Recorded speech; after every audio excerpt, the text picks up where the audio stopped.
Kekejaman Zionis Israel dalam genosida mereka di Gaza, Palestina terus berlanjut.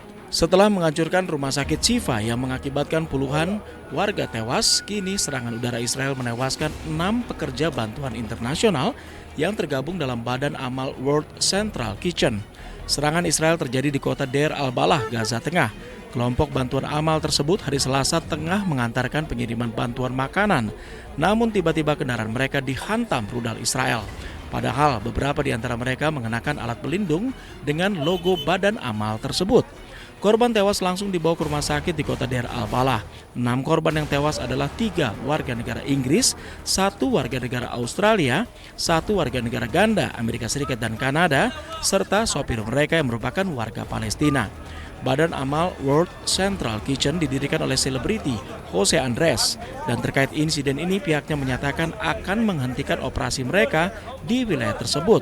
Padahal warga Palestina selama ini menilai para pekerja Badan Amal tersebut adalah pahlawan bagi mereka, karena mereka sangat membantu warga Palestina yang tengah berada di ambang krisis makanan dan bencana kelaparan akibat serangan keji dan brutal dari Zionis Israel.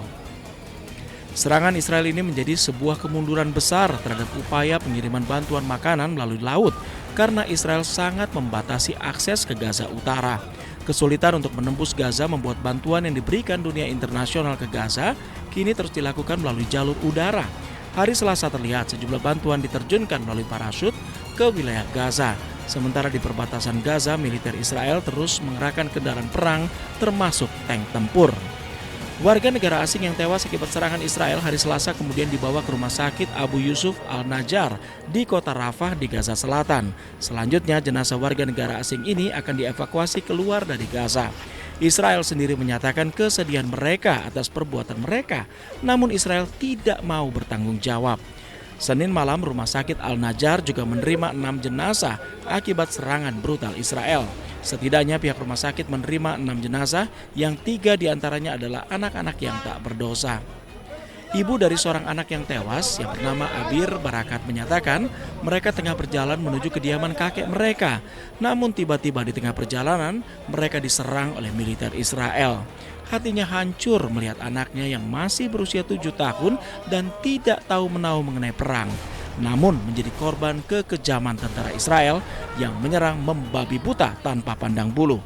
Kota Rafah di Gaza Selatan kini menjadi rumah bagi lebih dari 1 juta warga Palestina yang mengungsi akibat serangan Israel.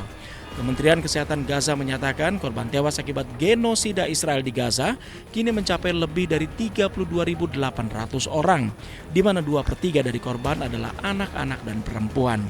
Militer Israel selalu berdalih dengan menyalahkan kubu Hamas yang bertempur di permukiman padat sehingga korban warga sipil berjatuhan. Namun klaim Israel sangat lemah. Bahkan sejumlah badan kemanusiaan mengecam tindakan brutal militer Israel yang mengakibatkan puluhan ribu warga Palestina tewas demi ambisi mereka menghancurkan Hamas. Baru-baru ini tindakan keji Zionis Israel juga menyerang rumah sakit terbesar di Gaza, yaitu rumah sakit Shifa yang berada di Gaza Utara. Serangan Israel ke rumah sakit Shifa dilakukan selama kurang lebih 2 pekan. Militer Israel baru meninggalkan rumah sakit Shifa hari Senin kemarin. Warga Palestina yang kembali ke rumah sakit Shifa dan sekitarnya menemukan sejumlah jenazah yang tergeletak di tanah ataupun di reruntuhan gedung. Sejumlah jenazah yang ditemukan langsung dikenakan kain kafan untuk kemudian dimakamkan.